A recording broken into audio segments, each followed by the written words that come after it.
passionate instigator and dynamic problem solver, Dr. Kevin Ross Emery, the host of the Dr. Kevin Radio Show, will be taking you outside the box, behind the curtain, and identifying the load of BS we are fed every day.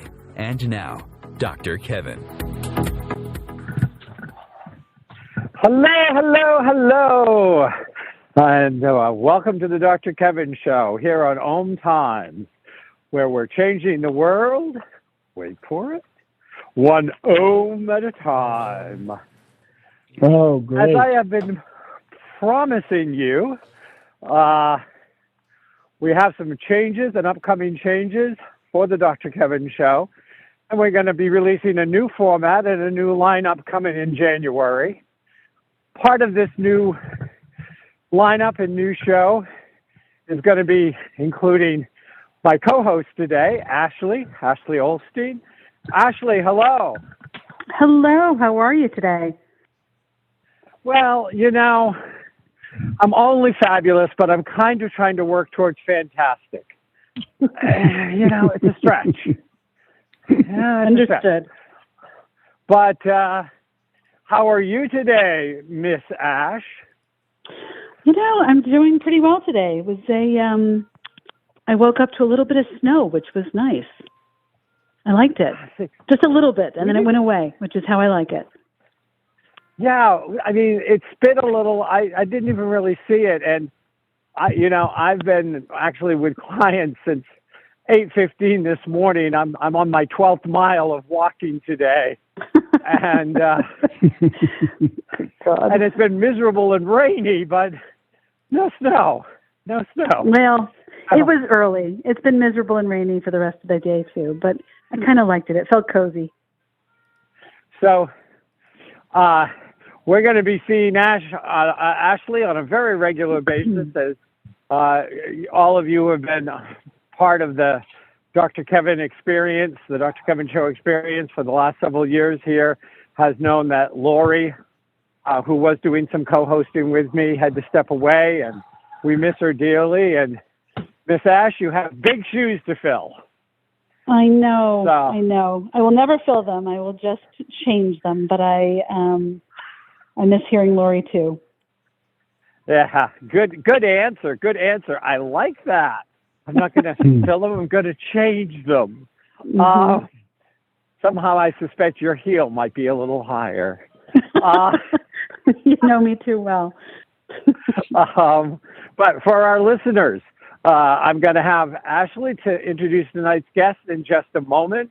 But do remember, this is a live call-in show, and you can be part of the conversation. You know, everybody wants to complain and moan and do all of the what's wrong with the world or why, blah, blah, blah. But ask them to call in and actually maybe participate, maybe be part of the change. No. Well, we give you the opportunity on the Dr. Kevin Show. You can call in at 202-570-7057. 202-570-7057. And you can be part of the conversation. We just ask that it's respectful, because we do have a disconnect button. Ashley, would you like to introduce tonight's guest? I sure would. Tonight we have Chuck Wisner. Hi, Chuck. Hi. Hi. So Chuck is the president of Wisner Consulting. His client list includes companies such as Google, Rivian, Apple, and Tesla, Harvard Business School, Ford, and Chrysler. I'm sure many of us have heard of some of those. Chuck Wisner was a senior affiliated mediator with the Harvard Mediation Program and was among the first to be certified through the Mastering the Art of Professional Coaching program at the Newfield Institute. So welcome, Chuck. Thanks for being here. Thank you. Thank you for inviting me. I'm happy to be here. So, Chuck, talk to me about certified through the Mastering the Art of Professional Coaching program. Mm-hmm. I'm gonna claim ignorance here. Can you tell me a little bit about Newfield Institute and like how long ago the program was and what the program entailed? Because, you know, coaching is a really overused term these days, and a lot of people are out there. And so I would love to have you fill in for our audience some of that, of like, Great. So let's start there. Okay, great. I couldn't agree more that coaching is an overused term and probably somewhat abused. The last few years, I've been calling myself a trusted advisor, that people can talk to me about almost anything, especially senior leaders who often don't have someone to let their hair down with and say, what the hell do I do about this? So the Newfield Institute was one of the earliest programs that certified coaches, and they had a program called the Ontology of Language. And they fundamentally were coming from a philosophy of language as how it shapes us as human beings, and that was sort of the foundation, this language and conversational sort of deep dive that was the structure around their coaching program. So this was happening in the late 80s, 90s, before there was a mass certification of coaches all over the world. So I was an early adopter, I would say. Well, you and me both. I didn't go to the Institute, but I started when I started to try to describe what I did in my practice, and I felt that counseling was too limited of a term because it didn't expand into tools and skill sets and things like this, that I think it was around 92 that I started using that as a spiritual coach and counsel. Wow, to that's say, great. you know, I'm there to hold that energy, and I'm there to help you feel safe, but I'm also wanting you to get the tools and skill sets to get up off your ass and move forward. Like, let's go somewhere. Yeah, right. Let's move it. That's good. I like it. So we had similar paths. Yeah. So I remember, because I never heard anybody using the coach, and then suddenly they were 3-day. We'll teach you everything you need to know. And the running joke in the professional world, because I was a teacher at an MBA level boot camp for entrepreneurs, and the running joke was, coach meant somebody that got fired that couldn't find a new job and needed to make money. And there's all kind of promises out there. Just do this and you'll have 100 clients within a month. Yeah. And no systems in place and no idea what to do with them. And, and then you can come back and talk to me, because I'll spend the rest of your money and your life telling you why it wasn't my fault you failed. Great. Yep. So I'm going to start with this question, which is, well, I've already started with the question, so that's an incorrect use of language. But where do you want to take this concept of coaching and what people may think outside the box? What would you like to expose our listeners to that may give them a different perspective of what somebody it's like, for me, I'm a spiritual coach and counselor, catalyst. Those are my three terms, coach, counselor, and catalyst. But I'm sure you have a very different approach. So take us outside that box. Yeah, so I too have a very rich philosophical, psychological, spiritual background, so it informs my work quite a bit. I think in my work, in my studies around language and conversations, I really don't like what I see in social media these days, where there's plenty out there that says, just do these 3 things and you'll change your life. Because really, when we're talking about people changing patterns, I like to call our habits patterns. When we're talking about changing patterns, we're messing around with people's neurons in their brain, the 100 million billion that we have. And it takes effort, and there's work involved. There's no magic switch. And so part of this is, number one, in fact, to be better at conversations with others, the individual has to do their work. We have to look at our own ways and our own emotions and our own conversational patterns, where we get triggered, how we react automatically when we're on autopilot. And so I think we have to take an inside look before we can actually even think about, well, how can I better that conversation, or how can I be a better listener, etc. So there's if you don't go inside, you can't find out. There's an inside look that we have to take, and that can be, for some people, that can be a little scary to really take an honest look at some of our thought patterns and some of our private conversations. But that's where it has to begin for me.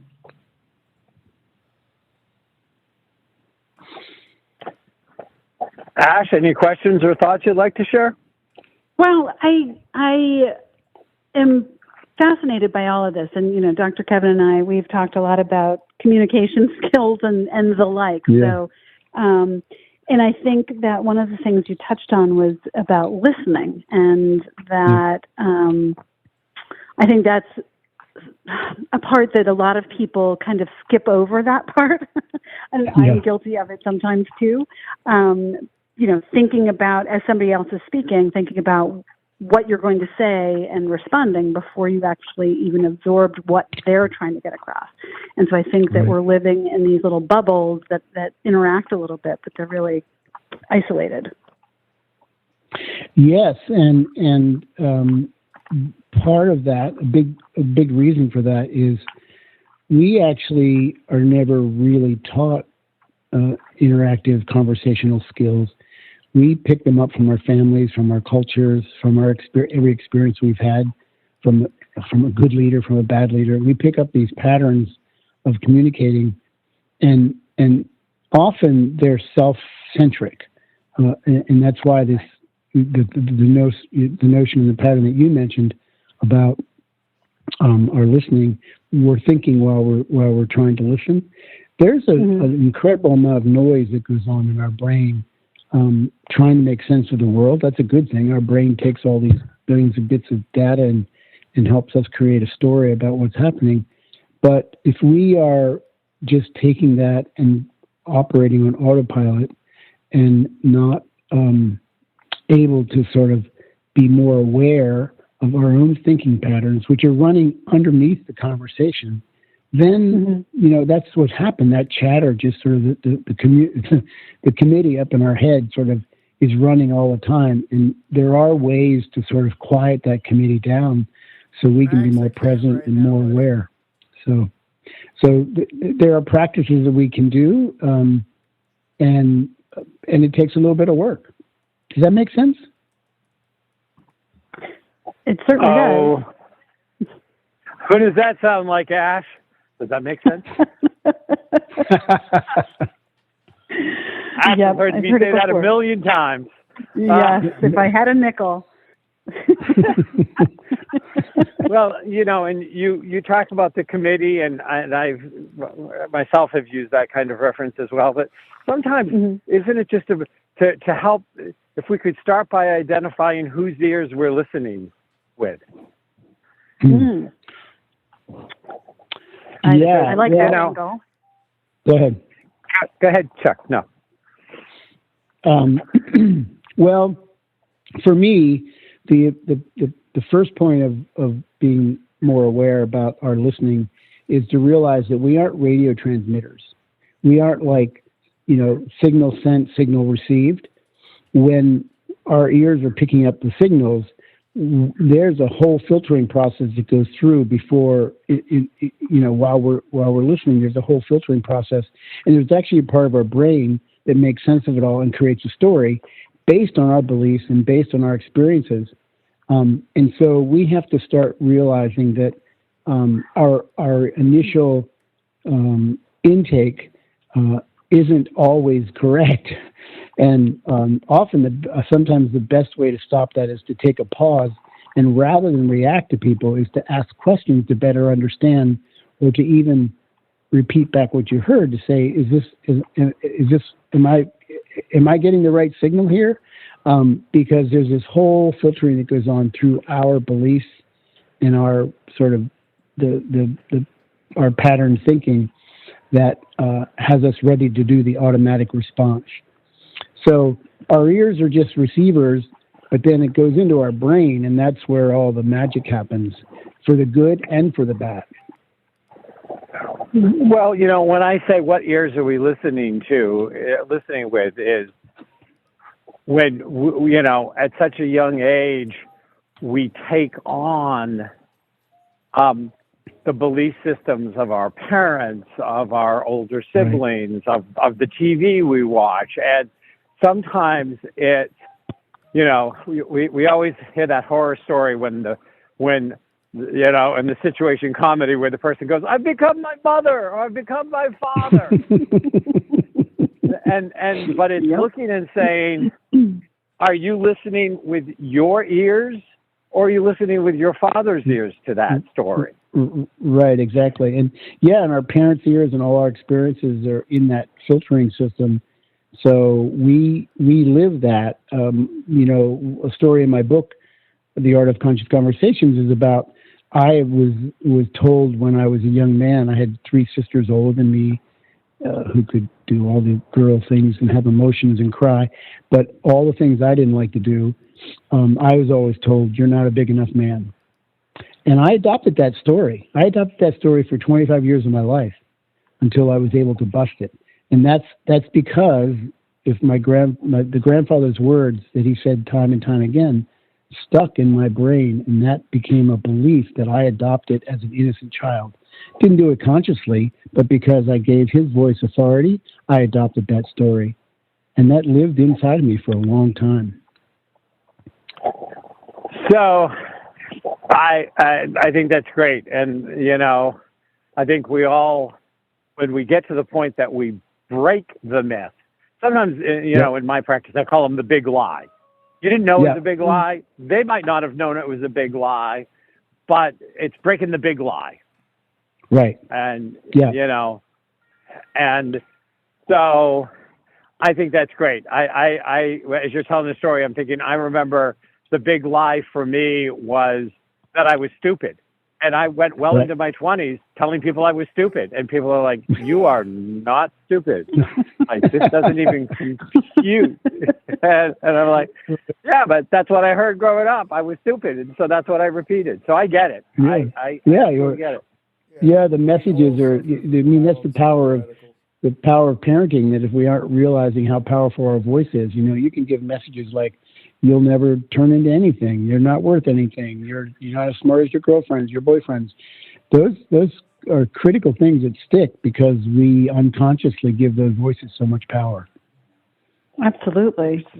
And I also think that our parents learned it from their parents too. So they're just using the mouth to the ears that they, heard their parents say it. Right, and the difference is, in the work you're doing and I'm doing, is they were asleep. They were on automatic pilot, just projecting their pattern that they learned.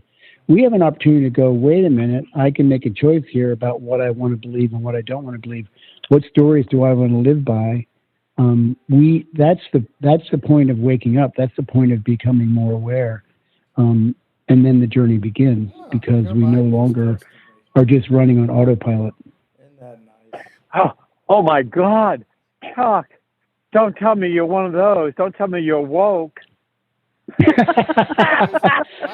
Yeah, I'm trying to write an article about that for Psychology Today, and what's interesting is the origination of that term is from a black gospel song down south, which was a warning because these 4 men were accused and found guilty of murder, and it was a total, sham. But there was a song that says, "Be woke," because you have to be careful. They're going to come after you. And it's so interesting that original term, which really did mean wake up because you're in danger, has gotten adopted by the radical right wing.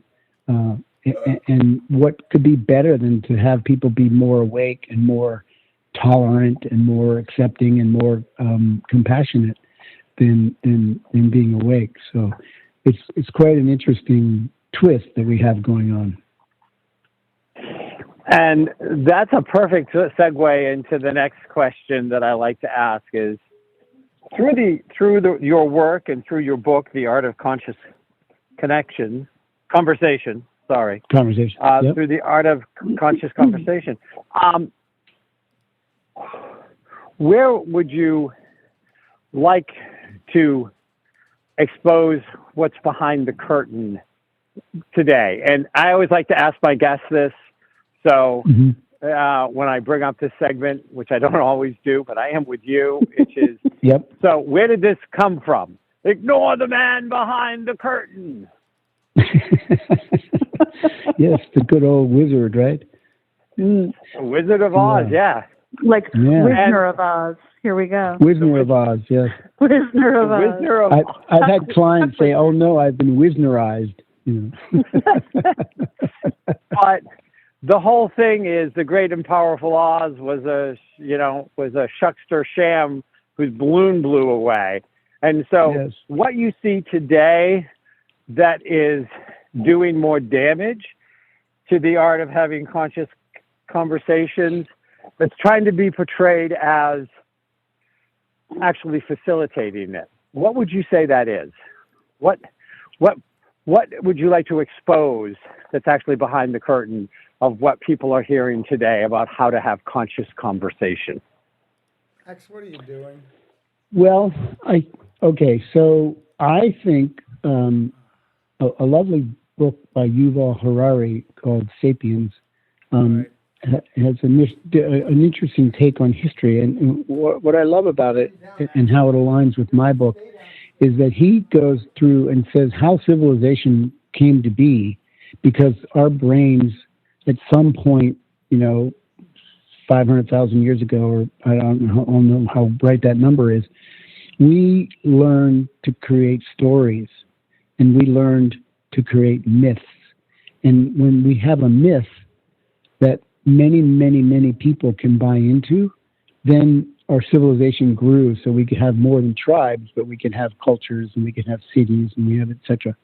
And in my book, I talk about the main, the fundamental conversation is how the stories we live in, the stories we tell ourselves, the stories we tell about others, and the stories we tell others. And so to look at our stories means we have to take them apart. There's the emotional part. There's facts, which are crucial for society.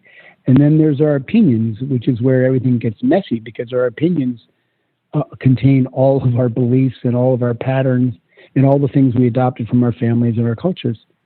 And so what I like to say is we have to deconstruct our stories.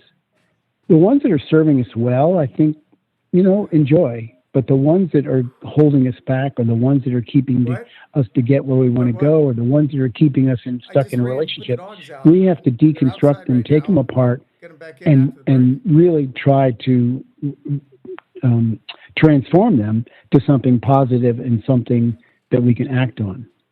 Does that make sense? He's making fun of me, Ash. You answer the question. No, it does make sense. I am getting it. Yeah.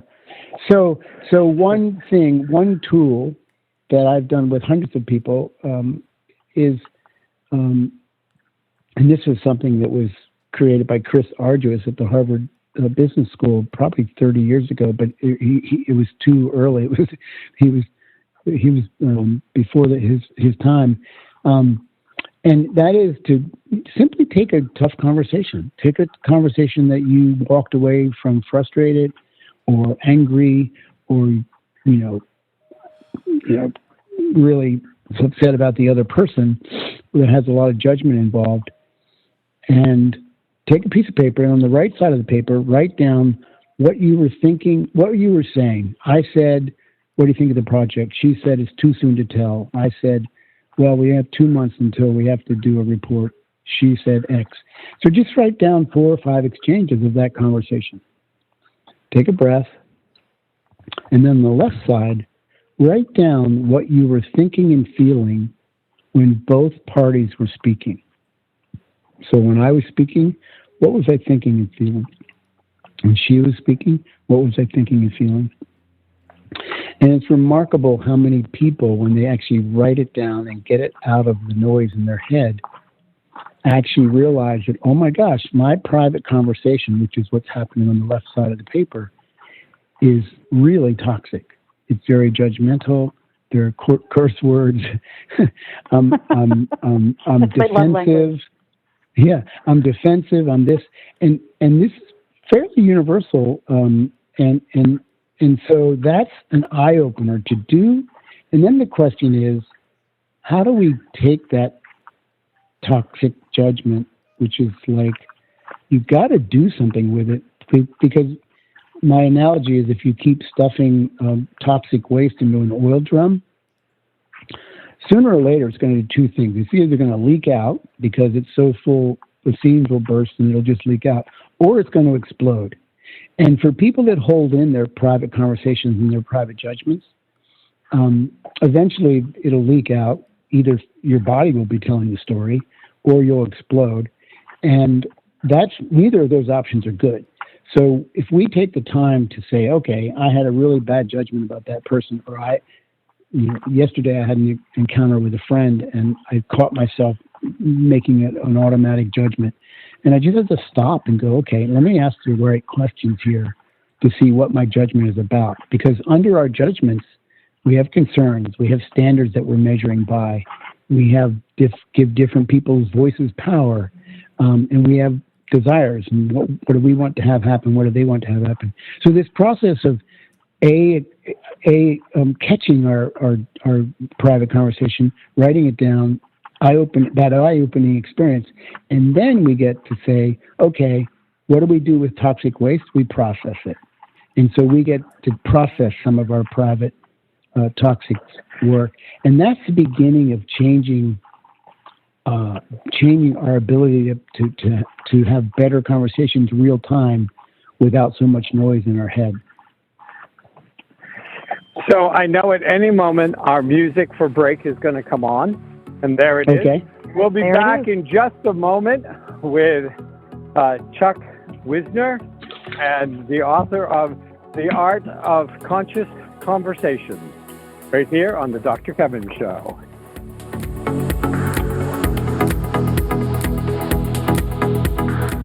Conscious media for conscious minds. Om Times. Host your show on IOM FM, the radio network of Om Times Media, one of the more recognized brand names in the conscious community, and is backed by the extensive marketing reach of Om Times. Hosting a show on IOM FM immediately connects you with our extensive dedicated community. Vox Novus, the new voice. Vox Novus, the new dimension. Vox Novus, thought and movement leaders who will share from their experience and offer tools to help us navigate our rapidly changing world. My name is Victor Furman. Join me every Thursday at 8 p.m. Eastern on Om Times Radio for Vox Novus, the new voice. If I could be you, and you could be me for just 1 hour, if you could find a way to get inside each other's mind, walk a mile in my shoes. Walk a mile in my shoes. Walk a mile in my shoes. We've all felt left out. And for some, that feeling lasts more than a moment. We can change that. Learn how at belongingbeginswithus.org. Brought to you by the Ad Council. Walk a mile in my shoes.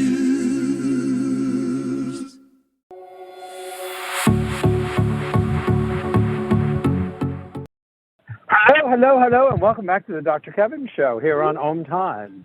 Remember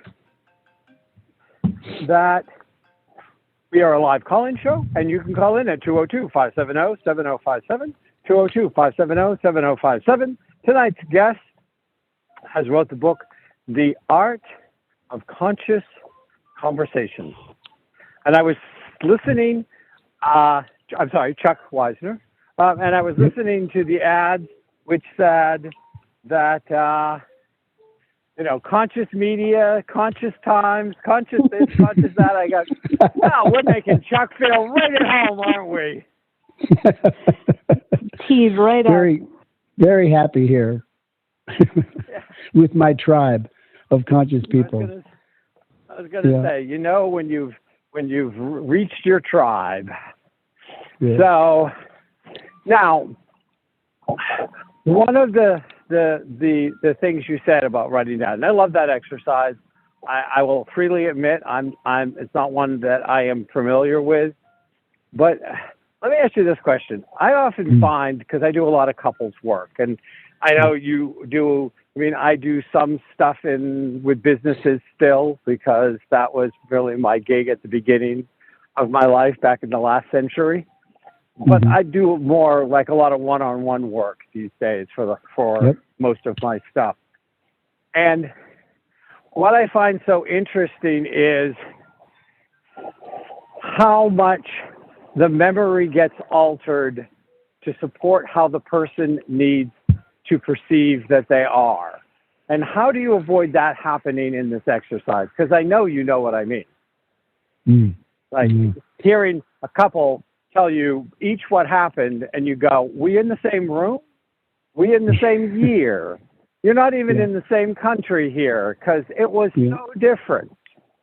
Do you think that ever could get in the way, or is there a way to help that not happen by doing this writing exercise? Because, it takes a lot of self-awareness, a lot of self-honesty, and a lot of courage to really write down what you said. And our memory will oftentimes give us the shine job. What are your thoughts? Yeah, so I think that if people do the exercise, and it can be frightening at first, but if you do the exercise without thinking too hard, you have to be very honest about writing the conversation as though it were tape recorded. So, the I said, she said, or whatever. You have to really be honest about that. You can't editorialize. And then when you go to the left side of the paper and write there, you're just asking, what was I feeling? What was I thinking? What was I feeling? And there you have to really just let that roll. You can't self-edit. You have to just let it rip, I said, what do you think about the project? And I'm thinking, we are so far behind, I can't believe we'll ever make the damn deadline. And she says it's too soon to tell. And I'm thinking and I'm feeling this woman doesn't have a clue how far behind we are. We're in big trouble. So you have to just let that rip, because that's where you're going to catch the things that aren't that aren't you're not editorializing so much, and then that gives you material to work with. And the other analogy I like is sometimes we enter these conversations, whether it's in therapy with another person or whether we're just talking in a tough conversation, we're often entering them with a closed fist. Like, we have our position, we have our opinion, we believe in it, we defend it to death. And that only makes for misunderstanding and a lot of frustration. I like to say what happens when, and I don't want to take anyone's opinion away, but what happens when we open our hand and we're able to share the thinking under our opinion? So I have an opinion, I don't like how the meeting went.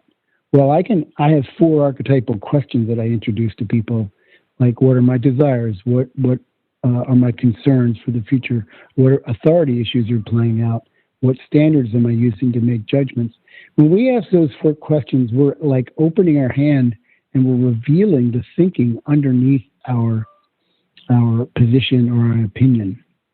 And that's like a Tai Chi, not a Tai Chi, it's like a Taekwondo move or something where it's almost like it takes other people sort of by surprise, and we can actually change the energy of a conversation by showing that bit of vulnerability and that bit of open-mindedness and that bit of open-heartedness. And one person can stop the war. That's the old saying. And so this notion of, I love these 4 questions because they're universal, no matter how we're frustrated or what our opinion is. I love those 4 questions. Fifth along with making sure we're asking ourselves, are there facts that we can agree on? Because that gives us a firm foundation to stand on. Well, I think the tie you were looking for was my tie. Give everyone 3, and you'll find they're a lot better. That's perfect. Yeah, that's right. Yeah, in some cultures, you don't get feedback unless you go out and have multiple Mai Tais or multiple sakis, and then you get the real truth. Yes, truth serum. Yeah. Well, when you're working with people, and again, the name of the book is The Art of Conscious Conversation. And where can they find the book? Once we'll get to plug in now. Yeah. The book is on Amazon, Barnes & Noble. Ask for it at your favorite bookstore. Get it online. It has audio book as well as a real book versus a virtual book. So that they can go and get it there. And basically, the book breaks down to understand conversations better. So to learn the lessons we never were taught, I break it down into 4 types of conversations, and each type has different tools and different practices involved. So it's not a book you're going to sit down and read in one night, but it's a book that you can use as a guide to improving how you think about it and how you can participate in conversations. Oh, you don't know our Ashley. She'll read it all in one night, and then she can highlight the bits she thinks I should look at. That's great. So I need to ask, what are the 4 types? What are the 4 types of communication? Conversation. Yeah. So the first one is storytelling conversation, and basically the byline on that one is, your stories aren't the truth.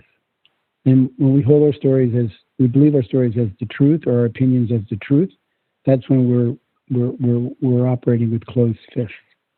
So that conversation is really about looking internally and saying, let me investigate my stories. Let me be more vulnerable about how I'm thinking. Let me open up a bit, because when we do that, the next conversation is the collaborative conversation. And the collaborative conversation isn't possible when there's 2 closed fists, or 10 closed fists trying to win an argument in a meeting or in a family gathering. Thanksgiving's coming up. There'll be plenty of bad uncles appearing. But so the collaborative conversation is about the art of inquiring and the art of advocacy. So we learn to be open advocates, not closed advocates, and open people, asking open questions, not closed questions to prove them wrong. That's the collaborative conversation. If we do that conversation really well, it automatically slides into a creative conversation, because if we're getting in sync and we're saying, wow, I'm open to say, wow, I never thought of it that way, Dr. Kevin. This gives me a new window into how you're thinking and makes me think differently. When we get into that space of mutual learning and our hearts and minds start synchronizing, then creativity bubbles up. It's like ideas start coming up, and we all have had that experience where ideas come and we might claim them, but where the hell did that come from? It came from that open space of creativity. And then the last conversation, which is universal, is the commitment conversation. It's how business gets done. It's who's promising to do what by when. And that's a crucial conversation, and we actually do that conversation pretty poorly. So the book helps us say, how do we navigate and do that conversation much, much better? Those are the 4 in a nutshell. You know what I love about that too, though, is it doesn't take 2 people having to come to the conversation with open fists. Just one. Right. And just one. In that action, it disarms the other, as you said. You kind of stop the war before it begins. But it's just a much more powerful way to approach it, because then you're kind of dictating how it will all go. I really like it. And I love the part about the creativity and the intuition and allowing that to come in. And by stepping into the flow of it, you're allowing that to flow naturally. Yeah, the creative conversation is really about reacquainting ourselves with our right brain and trusting our intuitions. We often have intuitions, but the other part of our brains, our less rational brain, shuts it down. And the collaborative conversation, that art of opening our fists, it's amazing how not only do those 4 questions that I talked about, desires, concerns, power issues, and standards, apply to understanding our own thinking, they become a template for asking good questions.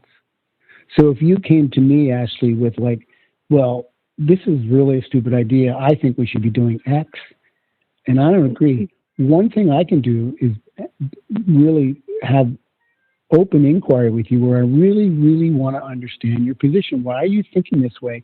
You have a position, but what's under that? What's your thinking under that?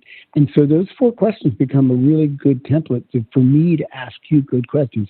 Help me understand your concerns. Well, what do you want to get out of this? And let me tell you what I want to get out of it, that's desires. And by the way, when you say it shouldn't happen this way, by what measure, by what standard are you basing that on? And those kinds of questions, it's like that kind of question is like I'm taking someone else's fist and I'm just one by one sort of taking each finger and opening it up to see if I can get them to open their hand and reveal the thinking under their position. Right. That's a really great way of practicing good questions. Which has to be done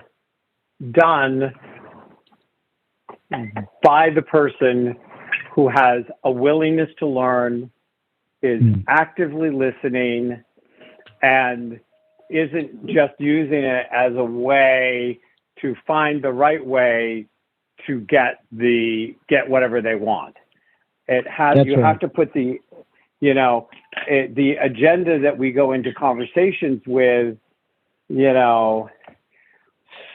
people tend to be very blind to their agenda a lot of times, but they strongly have one, but they don't want to say that, because then that makes them go, well, it's a bad thing. And in a way, it is a bad thing. If you're doing a collaborative conversation and you've got an agenda and your only job is to sell your agenda, then you're only just talking at each other.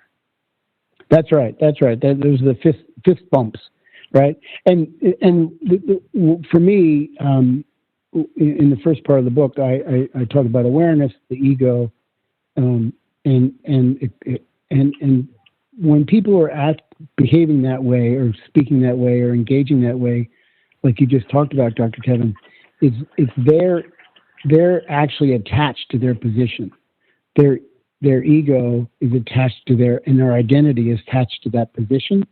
And so it's only until we can sort of separate from the position and say, well, it's just a story. It's not the story. It's not the truth, that we can sort of disidentify and get a little space between our ego and our position so we can open our hand and be vulnerable. So we can open our hand and go, I don't have the answer, but I certainly have some ideas. And if we can go into a mutual learning space, that's, for many, many people, that's a good practice, because we aren't trained to do that. We're trained to have answers. Hell, in elementary school, we were rewarded. We raised our hands to have the answer, to get the gold star. And so through school and through our business, we're pretty much rewarded to have the answer. And there's nothing wrong with being an expert, but you can be an expert and know that you can't know everything. So there's a good amount of practice there that we can all do. And believe me, I've been doing this for 25, 30 years, and I still catch myself daily, especially with my wife. I was just going to say, that's just disheartening. Oh. No, but it gets better. I like to think that... I'm teasing. Yeah. I love this image of a pendulum. That time zero is the vertical, and then if we do something that we, two days later we go, oh my God, I really blew that conversation. I never should have done that. I shouldn't have defended myself. I shouldn't have told him he was a jerk. But if we catch ourselves 2 days later and then we do a little bit of personal work and then we do a little reflection, well, what was I concerned about? Why did I do that? What was my thinking? That is a moment of learning. And then we move that. Then the next time it happens, maybe it's not 2 days, but 2 hours. And the next time it happens is 2 minutes. And the next time it's real time. We can go, here's what I'm really concerned about. And so this practicing is just making ourselves more able and more competent to be tolerant and in a mutual learning space real time. And one of the things. Sorry, go Kevin, ahead, go ahead. Ashley. No, you go. Well, one of the things is, and I want our listeners to keep this in mind, which is that we literally never get rid of all of our triggers. We don't go through life and reach some kind of nirvana of, oh. Right. And, we get better at recognizing, we can get rid of some of them. We can get rid of a lot of them, or we move them into a place where you go, oh, yeah, trigger. Excuse me. Yeah. Wait a second. Let me back that statement back up. Let me go halfway back. Or I work with my couples to take time to learn how to recognize a trigger in their partner and a trigger in themselves, and know that when a trigger happens, they're not going to be rational. They're not going to be able to hear you. They're not going to be able to engage in a healthy way. So back off and just say, hey, I think there might be some triggering going on around here. Why don't we both go kind of think this through and come back? And instead of saying, and you're triggered. Right. Let's take a big long breath here. Yeah. No, I was trained in something called voice dialogue, which was Dr. Hal Stone many years ago, and he was sort of a head of neuroscience. But his idea was we aren't going to ever get rid of our triggers or even our demons, our ego, our negative ego demons. But instead of trying to exorcise them and get rid of them, we need to acknowledge them and befriend them, because at some point in our life, they came about to help us, to support us, to make sure we were safe in life. And so just sort of naming the trigger, understanding it, and then saying, I'm not going to get rid of it, but let me understand why I have this trigger. And that's the process where we can start transforming some of the underbelly thoughts that are driving the trigger. So I like that notion of let's not try to rid ourselves of everything, but let's try to understand them. And through the understanding, they get transformed. Well, yeah. And go ahead, Ash. Go ahead. Well, what I was going to say was what I like also is sometimes when I'm triggered, oftentimes I'm triggered, I don't have the language. I don't have the ability to process it through, but I think through this practice, it gives you that communication skill, the words, the language, and the definitions that they're a little bit easier to grasp in those moments when you're feeling whatever, unable to process it. So I like the idea of practicing it. Yeah, and so the more we practice and processing some of the stuff that's setting us off, the less noise the committee has. I mean, so in my years of practice, forgot about the committee. In my years of practice, my internal dialogue is a lot quieter than it was 25 years ago, and even when it rears its ugly head, I now have, and this is true with my wife and I. We've been married 41 years. If one of us is having a private conversation or we get triggered, we actually also, and this is really important, we also have learned to laugh at one another, laugh at ourselves, and sort of have fun with one another. Like, oh, there goes that little puppy, So the idea of naming it and then sharing it becomes lighter. So it's not like you realize. That's why I love calling these things patterns, because it's less judgmental. It's like, oh wow, I adopted that pattern from my dad, or my wife, oh, she adopted that pattern from her nanny, or whatever. And so calling them patterns, we can separate from it a little bit and go, oh wow, look at that. I don't need to believe that, or I can change that. And we can be a little more lighthearted about it. And it's good to have a good laugh at ourselves every once in a while.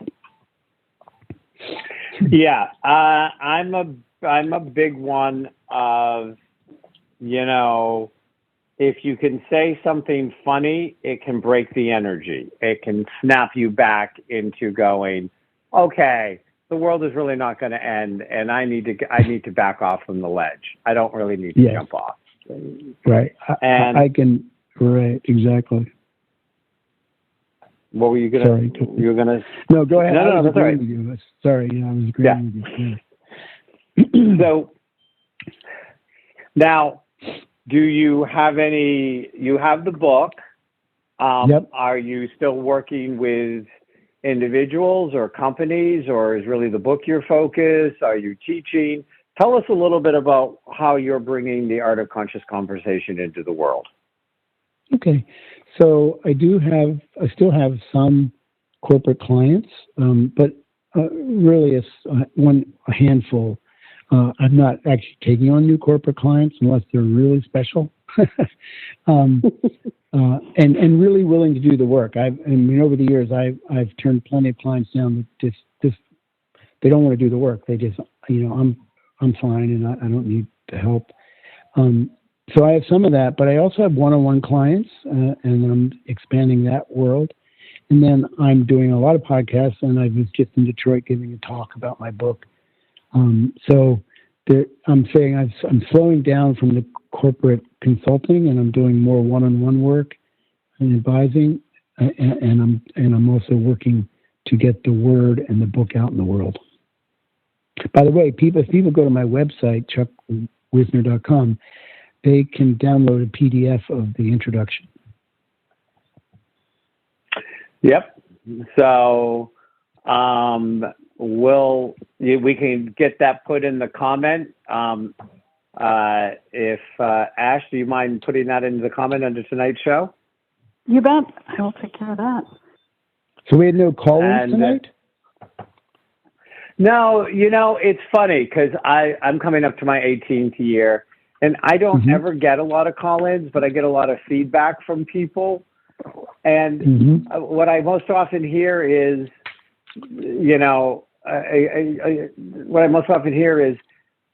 I ask better questions than they would have. Like, they're like, we like to hear the questions you ask. Like, you ask things that we wouldn't think to ask. Oh, great. And so which is why I try to be very, very interactive and try to do that.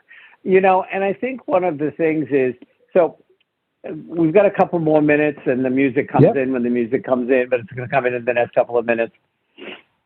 Where do you, in the art of conscious conversations, think that the concept of faith plays out? Okay. Positive, negative, neutral, go. Okay, that's a great question.